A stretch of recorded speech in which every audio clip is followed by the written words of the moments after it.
Se liga que agora é o Segundo Império. É uma das fases mais importantes da história política brasileira. Se ligue que você vai ver como vai cair uma dessas questões que eu tô te dizendo agora. Um desses temas vai ser uma questão do Enem. Sabe por que eu sei disso? É porque sempre cai. Enriquecendo com você. Bora pro Segundo Império.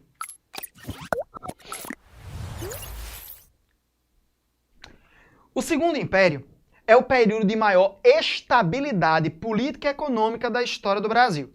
Eu não vou entrar no mérito necessariamente de por que isso aconteceu. De qualquer maneira, é durante o Segundo Império que nós temos, por exemplo, a construção da identidade nacional brasileira.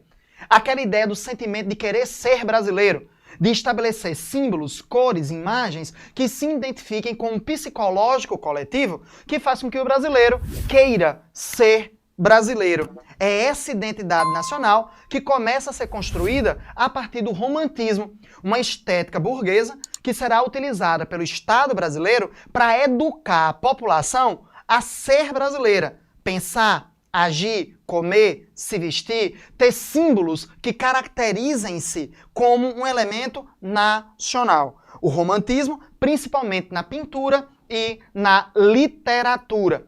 São dois elementos da arte que serão utilizados para impactar psicologicamente os brasileiros numa educação nacional, numa educação de identidade.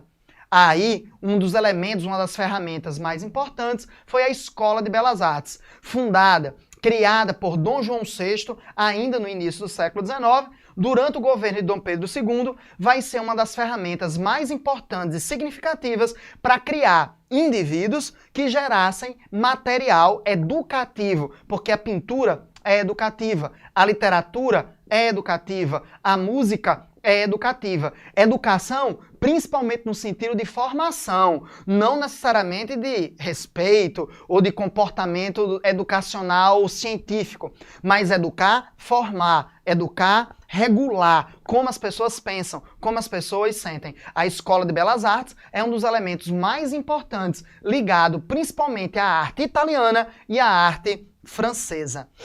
Durante a Guerra do Paraguai, nós também temos um elemento significativo, porque a Guerra do Paraguai contribui com a criação da identidade nacional. O Brasil se apresenta como a grande nação protetora das democracias e da liberdade, lutando contra repúblicas ditatoriais, militarizadas. A Guerra do Paraguai é um dos maiores e mais significativos conflitos de toda a história do continente americano, sendo na América do Sul o mais importante e significativo de todos eles. É na Guerra do Paraguai que nós temos a formação, por exemplo, do Exército Nacional Brasileiro. Não é do Exército que existia, é do Exército Nacional. Isso vai com a criação da Escola Superior de Guerras, passando pela ideia de infantaria, cavalaria, artilharia.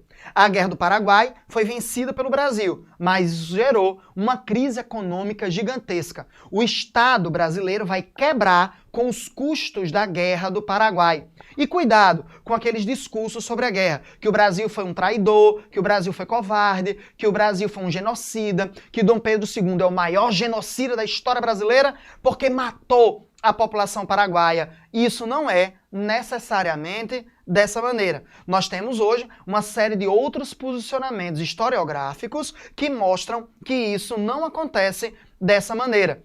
Pense um pouco sobre esses discursos, porque a ideia da Guerra do Paraguai no século XIX é de um jeito.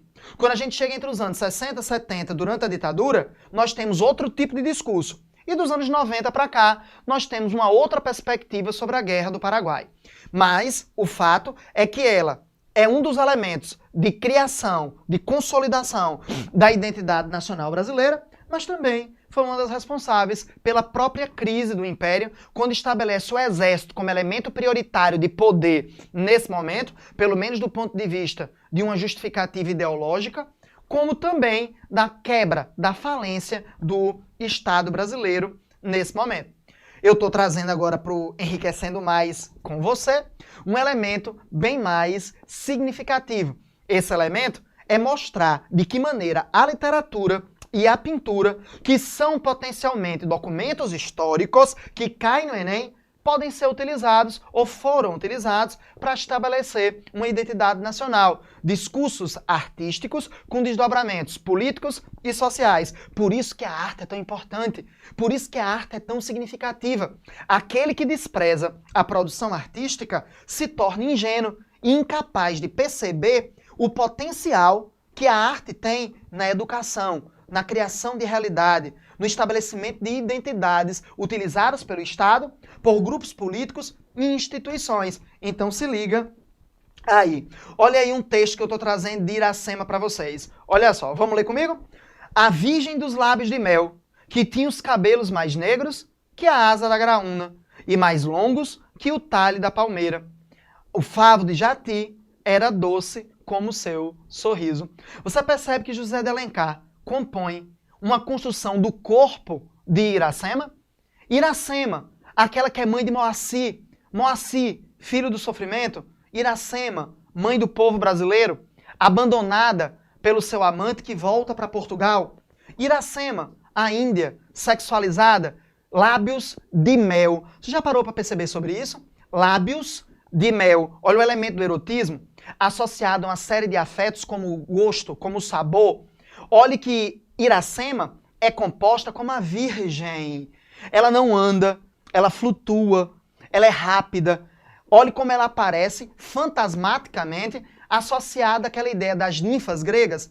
Ninfas gregas? Sim. José de Alencar é um intelectual, baseado em um estudo clássico. Quantas obras de literatura, quantas obras de mitologia José de Alencar não compôs Iracema dentro da constituição do corpo e de uma perspectiva europeia que vai ser significada em erotismo, em associação linfática entre o corpo de Iracema e a própria natureza. Ou você não percebeu que ela constitui o corpo dela baseado nos elementos da natureza? Como ele associa uma natureza perfeita, idílica, harmoniosa, com o mito do bom selvagem do Rousseau, mostrando como o Brasil se harmoniza com a natureza, como o índio é um herói, como o índio ele está estabelecido, criado dentro de um elemento harmônico na nacionalidade brasileira, mostrando como é um povo bravo, como é um povo valente, como é um povo belo, dentro de uma estética corporal europeia.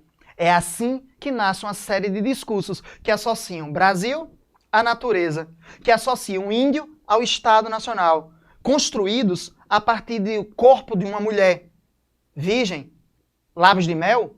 Olha que ideia de contradição interessante sobre esse aspecto. A ideia de virgindade associada à cultura indígena? Não. Associada e construída a partir de discursos europeus do século XIX, que são constituídos na fala de José de Alencar, que acabam nos educando. Veja como a arte cria identidade, cria espaço, como essa subjetividade da literatura é composta em um discurso político do Estado brasileiro, criando uma identidade. Mas agora a gente vê a Batalha do Avaí, uma das mais importantes batalhas da Guerra do Paraguai. Pedro Américo nunca esteve aqui, mas Pedro Américo estuda, recebe cartas. Pedro Américo vai ser o grande pintor do Império. Seus estudos pagos por Dom Pedro II. Os seus estudos financiados pelo Estado brasileiro com o intuito de criar uma imagética que educa o Brasil a ser Brasil. A Batalha do Avaí evidencia como os brasileiros são civilizados, poderosos, importantes, como os paraguaios são selvagens. Observem na vista do quadro que quando ele retrata os paraguaios, ele retrata como se fossem bárbaros, sem camisa, armados de facões, matando, acabando, trucidando brasileiros em situação de vulnerabilidade. Você percebe que a parte do quadro, a parte da pintura que a gente vê os paraguaios é a parte mais escura. Olhe como o exército brasileiro está fardado, ordenado. Olhe como no topo da colina você tem os oficiais brasileiros que são iluminados pela vista do céu, da iluminação, do sol. E tudo isso mostra como o quadro que é, na realidade, um discurso, ele é uma narrativa, mostra os paraguaios como inferiores, bárbaros, selvagens, e como o Brasil protege. A ideia aqui do quadro, da Batalha do Avaí, é mostrar como o Brasil luta contra uma ditadura militar, como o Brasil, mesmo sendo uma monarquia escravista, é democrático. Esse quadro é um quadro histórico, é um quadro nacional, é um quadro encomendado, solicitado pelo governo brasileiro a Pedro Américo para convencer as pessoas de alguma coisa. Percebe? É um documento histórico. Desdobramentos políticos, sociais, a partir da subjetividade de Pedro Américo, que usa cartas e outros documentos para pintar esse quadro.